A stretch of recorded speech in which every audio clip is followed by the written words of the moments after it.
I hope you'll never lose your sense of wonder. You get your fill to eat, but always keep that hunger. But you never take one single breath for granted. God forbid, Lord.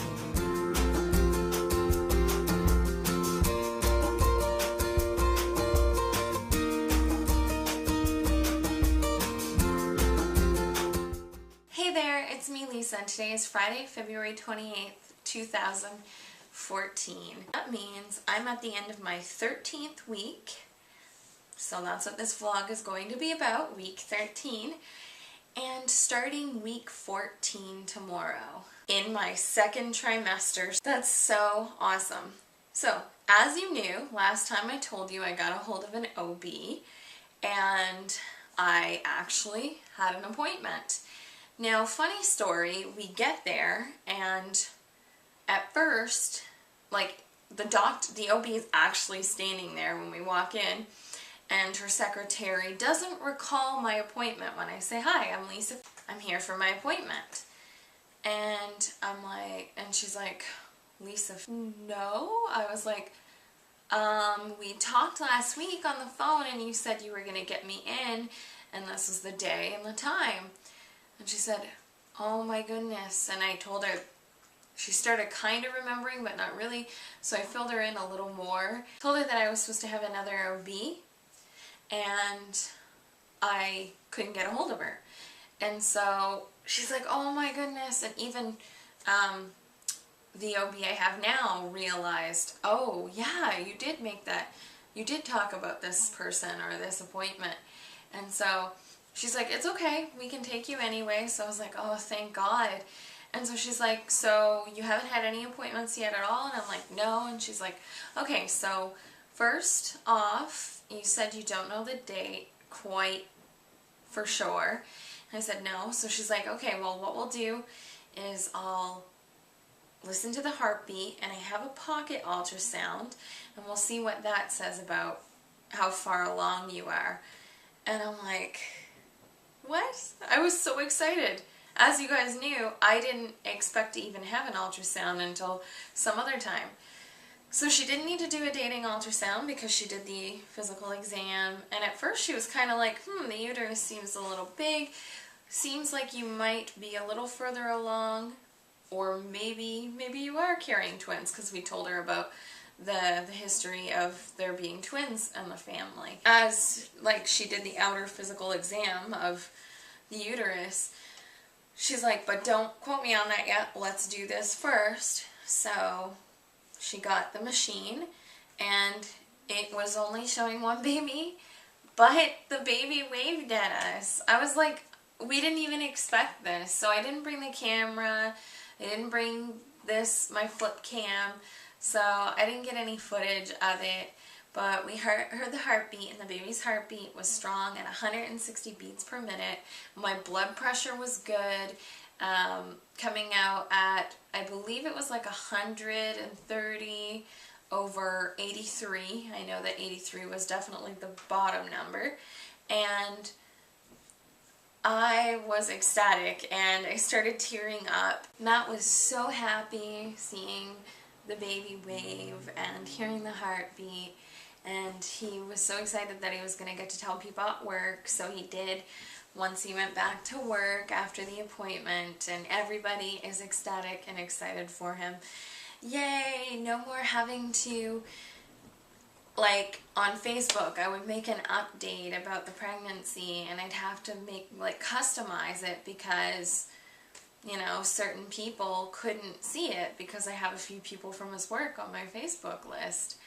And so I'm like, I had to make sure that they were untagged, like you can exclude people from seeing your statuses. If you want to add me on Facebook and see extra updates and stuff during the week, that's cool, but make sure you let me know that you found me on YouTube and you'd like to connect. Otherwise, I don't add people if I don't know who you are, and we have very few common friends. The OB appointment went amazing. I have an appointment once every month, and I will have a full-out ultrasound at 20 weeks. So that'll be somewhere around the end of March, early April, and we're gonna find out the sex. So hopefully, if I remember, and you know, obviously I'm gonna know this time, bring my camera. Hopefully they say it's okay. Either take a photo or I'll take some video. I really would like to take some video, but who knows? It's just I want to show, you know, like other family members. And if I take video, then I can hear them saying what the sex is and trying to find the baby. And then you get to see, you know, like, so I'm thinking that would be pretty cool. And I think we'll be able to get a photo, an ultrasound photo then. So that'll be cool. I'm having a lot of hip, lower back issues on the left-hand side.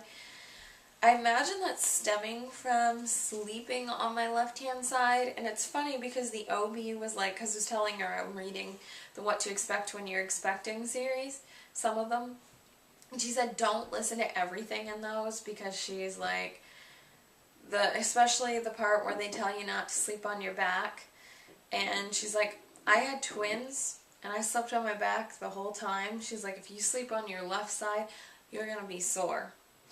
And so, like, yeah, I'll fall asleep on my left side, but then I wake up and I'm on my back. So now I'm not so worried. Our baby seemed healthy. I've been doing that the whole first trimester.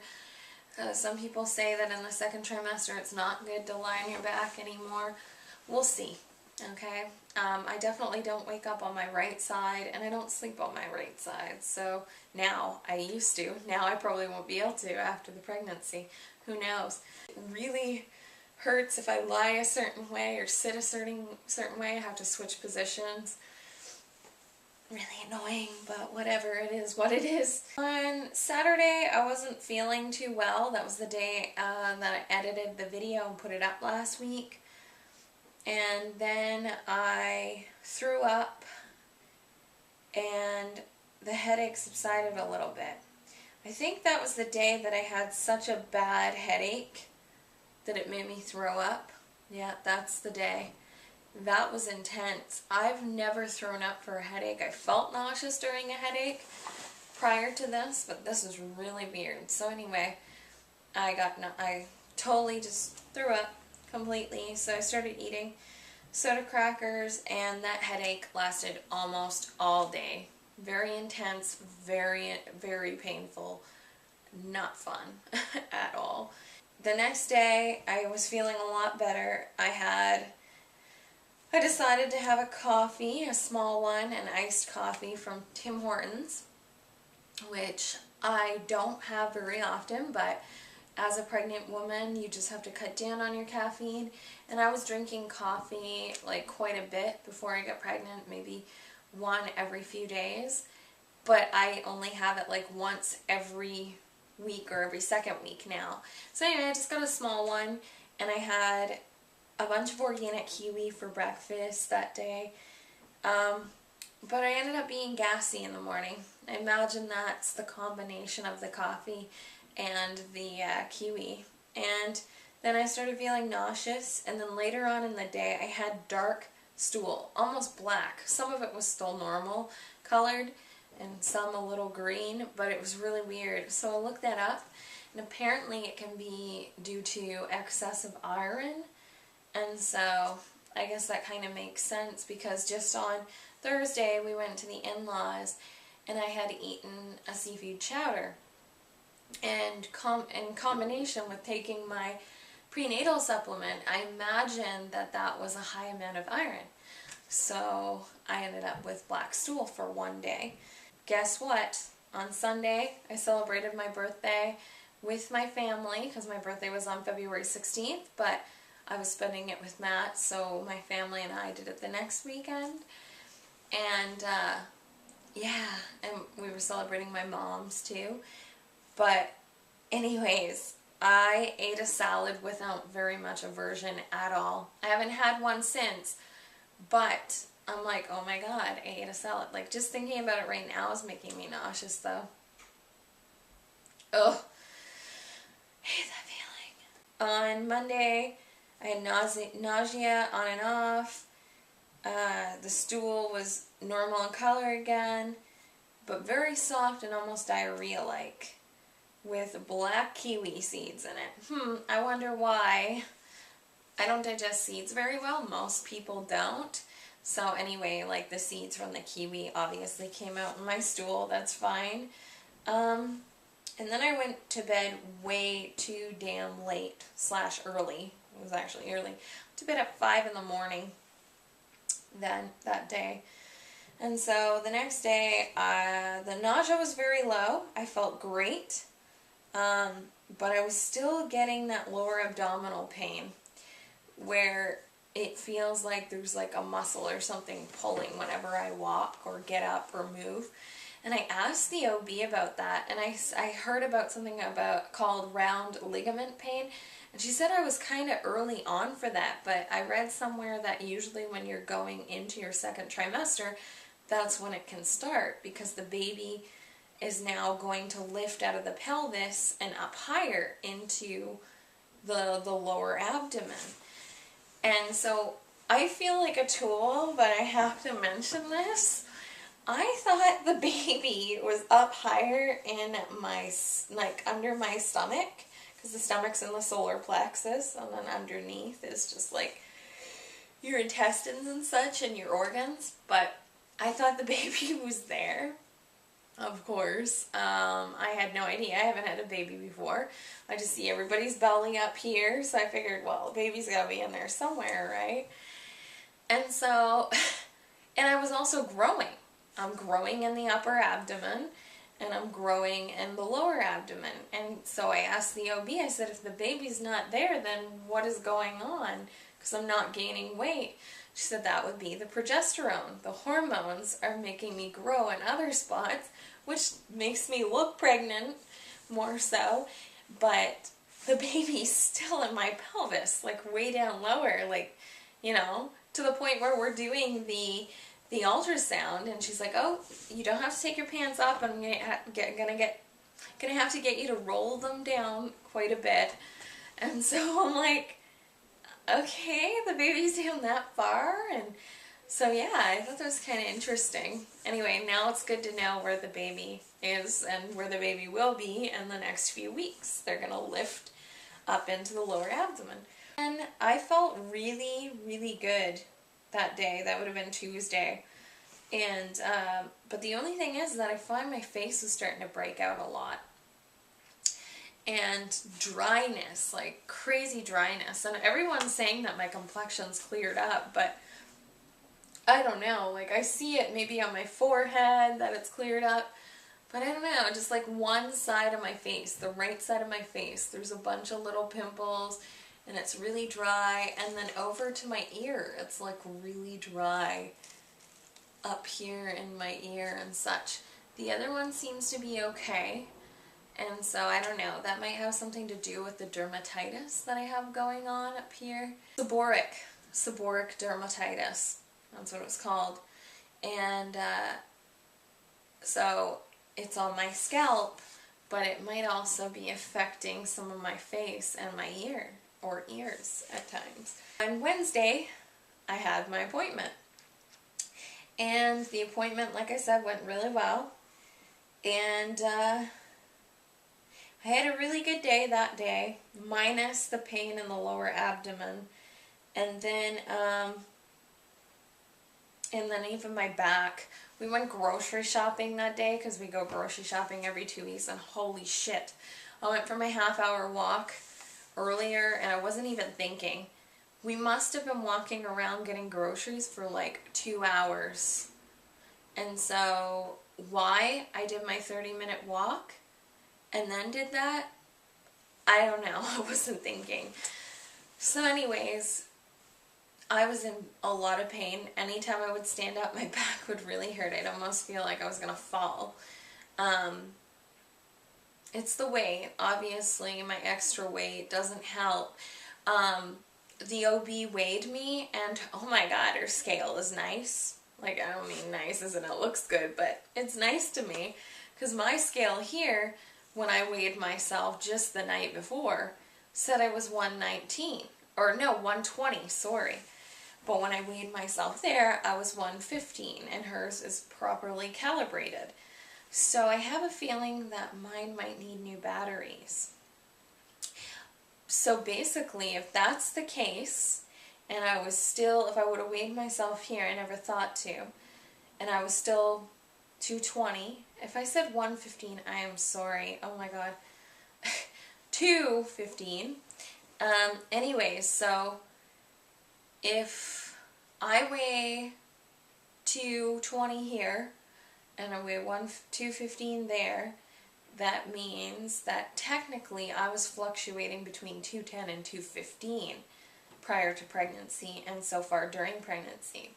Now the OB also said that because I'm overweight with a BMI of 39, I know it's ridiculous, but it is what it is. I'm not going to stress over it. I'm pregnant. I have a baby to take care of. I'll worry about that after. Now she said, when you're overweight like I am, you basically should only gain 15 pounds tops. Now if you were at a normal BMI and such, you could gain 25 to 35 pounds. I so far haven't gained anything, so that is good. I've been staying at the same weight I was prior to pregnancy, and so she said that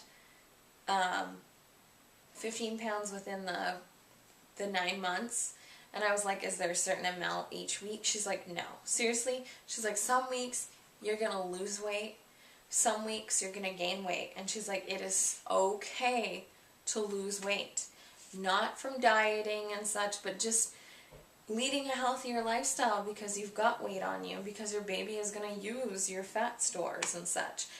So she's like, take advantage of that, but eat enough for you and the baby. And so I was like, okay, great. And she said, you know, don't worry about it. 1 week you might come here and you've gained 4 pounds because the baby just decided to go through a growth spurt in you. But at the same time, you didn't eat that much, you didn't change anything, but then next week you come in and you've lost 2 again, like you've actually had a net loss of 2 pounds, like total 6 loss. So she's like, don't worry about it, things will be fine as long as the baby is growing at the proper rate and the baby looks fine in the ultrasounds, and then it doesn't matter if I'm losing weight, as long as the baby's on schedule, plain and simple. So I thought that was good, because my doctor said do not lose any weight at all, and I'm like, whoa, I've been fluctuating here in the first trimester, is that okay? When I saw the OB, and she's like, yeah, that's normal, that is normal for someone your size and height and so on and so forth. So I was like, yes, okay, great, perfect. I don't feel terrible. The baby was measuring at 13 weeks plus at that point. So I'm pretty excited. We were right, you know, on that last period in November. On Thursday, early morning after midnight, I threw up my prenatal pill. And it was weird because I had just eaten right before that, and what I ate was dried cherries. So I'm guessing that it just wasn't enough, it wasn't hearty enough. So anyway, I ended up vomiting out like 2 liters of liquid, and I threw up in the garbage can, cleaned it out after and everything, like really well, but oh my gosh, like it was just horrible. Like 2 liters of water pretty much, or liquid, whatever. There wasn't any prenatal pill, so somehow it stayed in there. There's no way it would dissolve within 1 minute, I don't think. And it was projectile, literally projectile, like so much coming out. I was like, oh my god, this is like watching The Exorcist all over again. I was pretty tired that next morning, I tell you. And I ended up taking a 3 to 4 hour nap, and I took a break on walking yesterday.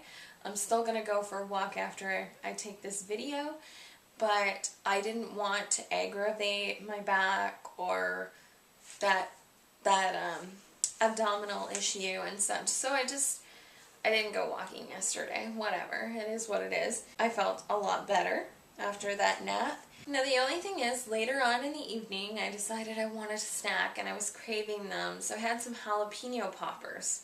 I baked them in the toaster oven. And yeah, I don't normally get heartburn, but apparently my body felt like it was okay to get heartburn after the jalapeno poppers. And I've eaten jalapeno things before. I don't know what aggravated it, but I had jalapeno poppers and yogurt, and I wonder if that combination just, not together, like obviously separately, ew. And I don't know if that combination did something, but anyways, I probably an hour or so after eating it, I burped and it hurt. Like, I swear to God, I was gonna have a flame, like it was like a flamethrower was in my mouth, and I thought I was gonna burp out flames. And I didn't, obviously, but holy shit. Wow. We went to the in-laws before I did the whole baked jalapeno thing, and I find like sometimes they talk really loud, especially Matt and his dad, and like it's like, I don't know why they talk that loud. Maybe it's because they want to hear themselves talk that loud, or I think that maybe my mother-in-law and I are going to have a conversation, so they have to talk louder. I don't know. We don't even talk that loud, but anyways, oh my God, I had such a headache. It wasn't terrible, but it was there. And I was ready to kind of like get up and just like go stick my head outside or go outside and get some air because it was just too damn loud. I don't understand. There's like 4 of us in there and it sounds like we're in an arena or something. That's how my week has been thus far. Today's been really good. I woke up and for breakfast I had strawberries, blueberries, a mango, another ripe, amazing mango. I don't know, 3 of them in a row. Praise Jesus. Like, seriously, I haven't seen good mangoes last year, so this is a very big treat this year, having 3 really good mangoes so far at the beginning of 2014. I had that, and then I had a piece of cheese and some Brazil nuts. I had, for lunch, or supper, I had supper and lunch. I had a lobster roll, 1 lobster roll with a whole wheat roll that I made at home, and then I just ate the lobster filling, which consisted of spinach, lobster, mayonnaise, pepper, onion, salt, organic onion salt. I'm trying to think what else I had in there. Red onion, and I think I already said spinach, plus the lobster. So anyway, that's what I had. I had just that filling on the side, plus that, plus I ate a tomato. So that was really good. Whenever I'm hungry later, I'll have something else. I'm not quite sure what yet. I bought this book, What to Expect, Pregnancy Journal and Organizer. I saw it when my mother and I went window shopping, and yeah, we ended up going to look at baby stuff and baby clothes, and obviously we don't know the sex yet, so that's why we only window shopped. I mean, we could buy a bunch. I've bought, like you guys have seen, some neutral stuff, but my mom actually wants to buy based on gender, so she's waiting. And I mean, it is what it is. That I bought some things, and I want to buy things based on gender too, but I just can't wait for damn sakes. Like, damn sakes?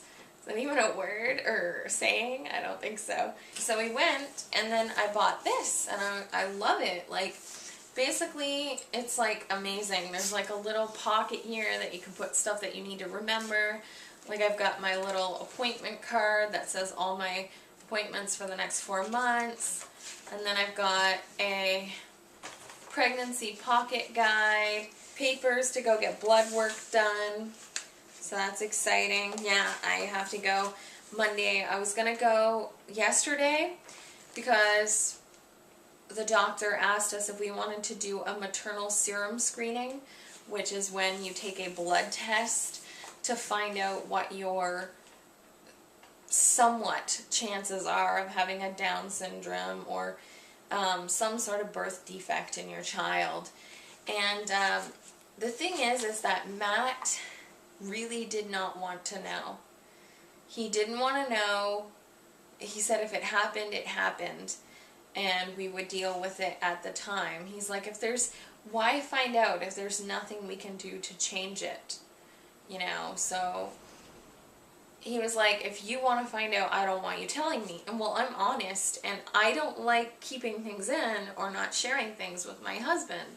So that would just break my heart if we found out there was a high chance, which I doubt it, because I don't know, I have this feeling that just isn't going to happen. There's not very much going on either sides of our families with regards to that. So I don't know. I was thinking about doing it. I had to do it by yesterday if I was going to do it. Otherwise, we can't now because we're past the date to find out. And so I just decided, no, it's okay. I'm 28 years old. I'm not over 30 in my early to mid 30s, you know. There's probably a chance that we're okay. So I just decided it would be easier to not do it. Having to keep that secret from Matt would just be, it would kill me. So, and she said, like, it's not even 100% accurate. Sometimes it's come back where there's been a high percentage chance that mother was carrying a Down syndrome baby, and then near the end she gives birth and it doesn't have Down syndrome. Like, Matt's like, what the hell is the point then? Like, there's another procedure called amniocentesis, but that has a 2% chance of miscarriage. And I don't want to do that. I wasn't suggested to do it. She just wanted to see if I wanted to do the non-invasive procedure, which was a blood test to test certain proteins in my blood for those certain birth defects. And so, you know, I definitely wouldn't do amniocentesis because of the 2% chance of miscarriage. But, yeah, wasn't interested in doing the blood test if Matt didn't want to know. If Matt wanted to know, I would. Plain and simple. And so, anyway, the other blood test is for other stuff, like normal things you gotta find out during pregnancy, like your thyroid. They want to know different screenings and such. So, I'm gonna go get that done, and then we'll have the results probably the next day and get a phone call. So that'll be great. I like that. But yeah, this journal is pretty amazing. Like, it's got a childbirth journal. Basically, instead of writing on these little pieces of Happy Bunny paper that I have, a notepad, I can now write in here, because it's got like week 13, day 1, day 2, day 3, day 4, day 5, day 6, and like it also says how I'm feeling physically, how I'm feeling emotionally, and then like you put the date that that trimester or that week started, and so it's really cool. Really like it. And then, like I said, it's got a childbirth journal that goes into my baby dropped on. I got a burst of energy on. I lost my mucus plug on. I noticed bloody show on. My water broke on. Stuff like that. Like, I contacted my partner at his reaction. I called my practitioner. I received the following instructions. How long is your contractions? Contraction record, and then there's a labor and delivery journal, and then there's a pregnancy organizer. Like, basically, what is your health history, what is your, you know, all these different things, which is awesome because this is good. And then it's got like your baby was born, what's their weight, and what do you eat, and are you eating enough protein foods, calcium foods, vitamin C foods, and then there's like a record of what your weight is, if you've gained anything in the first whatever weeks, and then you like a weight gain tracker kind of thing. It's got like everything. This is $16 Canadian. Very inexpensive. Very great to keep me organized because otherwise I'd just keep writing on pieces of paper and never rewriting it and it being extremely messy. But having this, it encourages me to write less messy. Yeah, I love this. Great purchase. While we were also window shopping, I didn't just window shop. I actually bought a couple of things, which I feel are unisex. Some people might be like, no, that's really boyish. But I bought this onesie. It says, my mommy rocks. And it's orange, and it has like a little guitar or whatever. I don't play guitar or anything, but I do rock. And so, I just thought it was really cute. We'll have to get some daddy themed shirts too, but obviously I'd want Matt to be there if we do that, because he's gonna want it to look like he wants it to look like. Then I got this one. This is like my favorite, and sure, you can say this is boyish, I don't care, but I think a boy or a girl could wear this. And it says, Mommy's Little Jelly Bean. Oh my god. So adorable. I can't wait to have my baby in these little onesies and sleepers, and oh, it's so exciting. Like, I never thought I'd see the day that I was going to be really excited about this, but having gotten over some bad babysitting experiences. Last week I mentioned, or maybe the week before, I mentioned these bibs, these silicone bibs that I was talking about. Absolutely amazing. See what I mean? They have this little pouch thingy. Anyway, they're for 7 months plus, but this is amazing. I cannot wait. Like, it's got the catcher for crumbs, mess, whatever is, you know, your kid's eating and it just falls in, and they just kind of pick it back up and eat it. But I love it. I absolutely love it.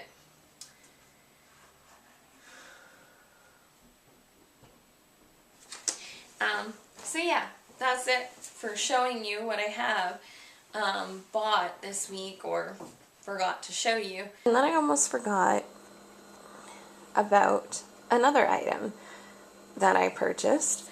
Well, all I had to pay for this, it's a trial pack of all these items, was $5.95 US.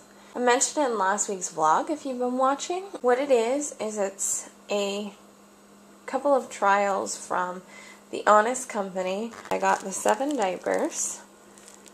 I had to click boy, because I had to click boy or girl, and I wanted gender neutral stuff, and these are gender neutral enough. Then here are the 10 wipes. It says, let's see here, plant-based, hypoallergenic, ultra soft, soothing, fragrance free. And they're like thick. There's only 10 of them in here, but it's thick. And then I got this for myself. That was for the baby. And this is hand soap, healing balm, body lotion and face lotion, shampoo and body wash, and laundry detergent. Isn't that great? Check it out right now. They have a trial on for $5.95 US, about 6 something Canadian.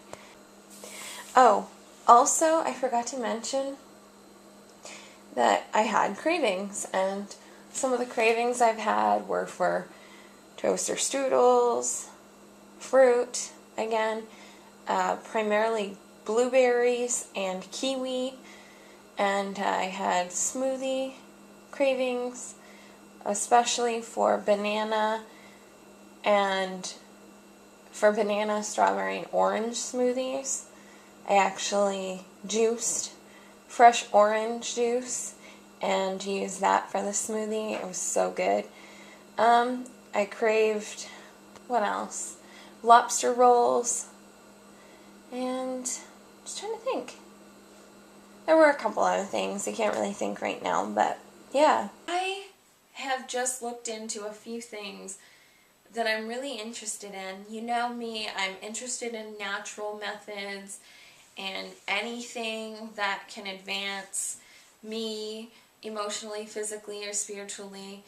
And I'm going to be like that with my child as long as they feel that it's fit. And so as a newborn and a baby, they obviously need my guidance. And well, I've been looking into something called elimination communication. And I'm kind of excited about this because you can have your baby potty trained or toilet trained by 1 year to 1.5 years, depending on how much you do this technique. And so I don't know the exact technique or the exact like science of it, really. But there are tribes and people around the world and other countries that have their children potty trained by the time they're 1 year old. But in Canada and the United States, the average for having a child potty trained is 3 years old. And to be honest, I think that if you get the potty training out of the way, not out of the way, but elimination communication is another way to bond with your child too.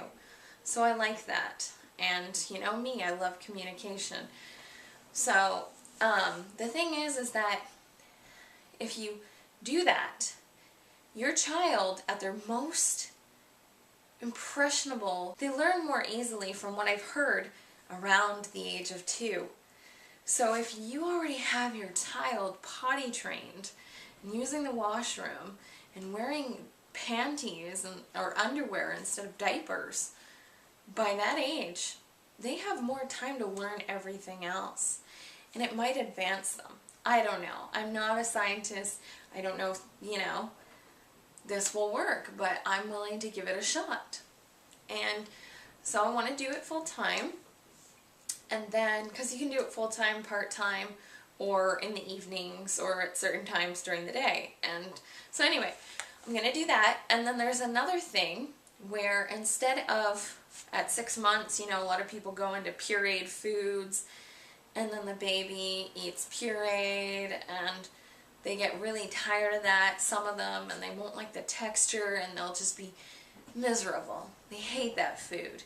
And so there's been some research done by a woman who went to Harvard and other people who talk about supplementing with breast milk. Well, obviously not supplementing, but giving breast milk still, even at 6 months.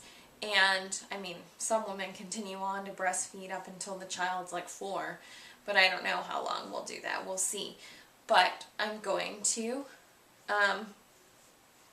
breastfeed and let my child wean itself when it doesn't need it as much. And I'll talk to my doctor and go from there as well.